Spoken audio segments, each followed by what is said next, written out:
Thank you so much. Tzoraim Tovim, good afternoon. First of all, I want to assert my artistic expression by not singing for you this afternoon.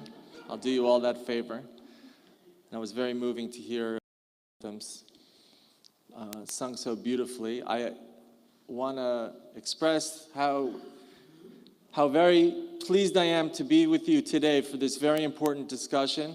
And I first of all commend all of you for being here, especially since Game 5 of the World Series is being played today. So you all deserve a lot of extra credit for being here.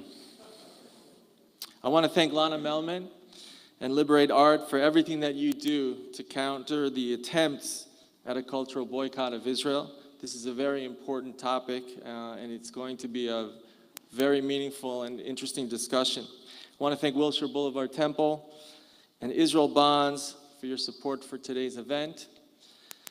I'd like also to recognize our panelists, all the influential voices in the entertainment industry who enrich our lives by bringing art and music to the public, and all of you understand the importance of supporting Israeli art and culture.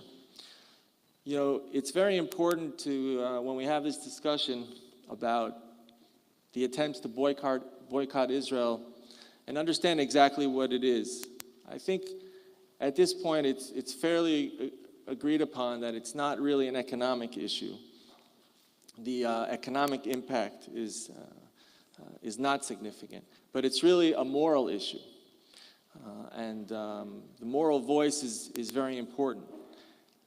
And it's important also to understand what it is. And I don't use these accusations lightly, but in some cases, not in all cases, in some cases we have to call it what it is, because a lot of times when the state of Israel is singled out and held to a higher standard, and others are not, there's a word for that, and a lot of times it's anti-Semitism. That's not always the case, and criticism is legitimate. But a lot of times, when these issues come up, I ask myself, well, if there's an organization or a group or an effort to try and boycott Israel, so I imagine that first question I ask is, well, where are we on that list of how many other countries are they boycotting?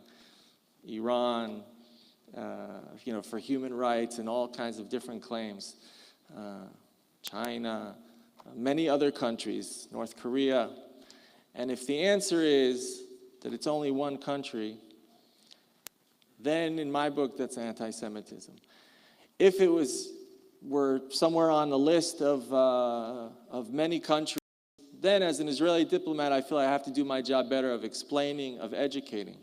So it's important to understand, first of all, what it is. You know, obviously the cultural boycott of Israel can only succeed when artists decide that they'll not do business in Israel and not travel to perform in Israel. Today we'll hear from leaders in the industry who can speak firsthand about why artists should come to Israel and what type of pressure Hollywood artists are facing when they're asked to boycott Israel. We will hear today from these panelists about the power of music, the power of art, and its incredible universal language. And we have the opportunity to applaud them for their work in safeguarding the fundamental elements of artistic expression and their continued support of the state of Israel. And despite the efforts of boycott, I want to share with you, ladies and gentlemen, that we can join together in celebrating the fact that it's an incredible year when it comes to entertainment in general. Just to mention a couple things, Conan O'Brien recently had a visit to Israel. I hope a lot of you were able to follow that. And it became a global viral sensation. And when you look at the music and the concert season that Israel had this past summer, Israel experienced one of its busiest concert seasons ever, with some of the music industry's biggest names taking center stage. Aerosmith launched a world tour, just to name a few. Justin Bieber performed in front of more than 50,000. Rod Stewart, Britney Spears, Tears for Fears, Guns N' Roses, Radiohead, and the list goes on and on. And the work of organizations like Liberate Art and all of you who continue to support the arts in the state of Israel help contribute towards that success.